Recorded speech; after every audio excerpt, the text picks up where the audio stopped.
नमस्ते। भगवत गीता सीरीज में आपका स्वागत है। हमारे चैनल को सब्सक्राइब करें, वीडियो को लाइक करें और वीडियो को शेयर भी करें।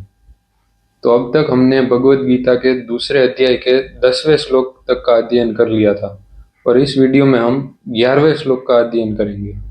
तो अब तक हमने भगवत गीता में ये देखा कि अर्जुन अपने मन के कई प्रकार के विचार भगवान के समक्ष प्रकट करता है। यहाँ पर एक बात अत्यंत ही महत्वपूर्ण है कि भगवान जो कि समस्त ब्रह्मांड के स्वामी हैं, वह बिना किसी अभिमान के अर्जुन के सारथी बने हुए हैं और उसकी बातें सुन रहे हैं।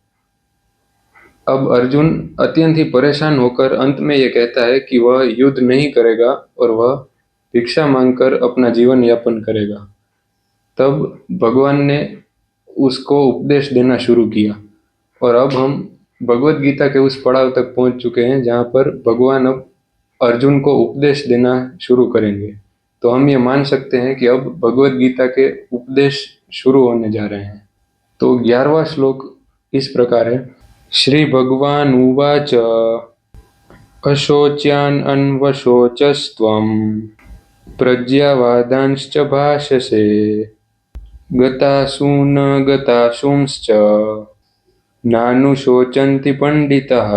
श्री भगवान ने कहा, तुम पांडित्यपूर्ण वचन कहते हुए उनके लिए शोक कर रहे हो जो शोक करने के योग्य नहीं है। जो विद्वान होते हैं वे न तो जीवित के लिए न ही मृत के लिए शोक करते हैं।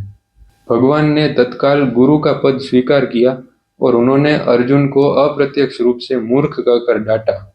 उन्होंने कहा कि तुम विद्वान की तरह बातें करते हो, किंतु तुम यह नहीं जानते कि जो विद्वान होते हैं, अर्थात जो जानते हैं कि शरीर तथा आत्मा में क्या भेद है, वह शरीर के लिए किसी भी अवस्था में शोक नहीं करते, भले ही वे जीवित हो या मृत हो।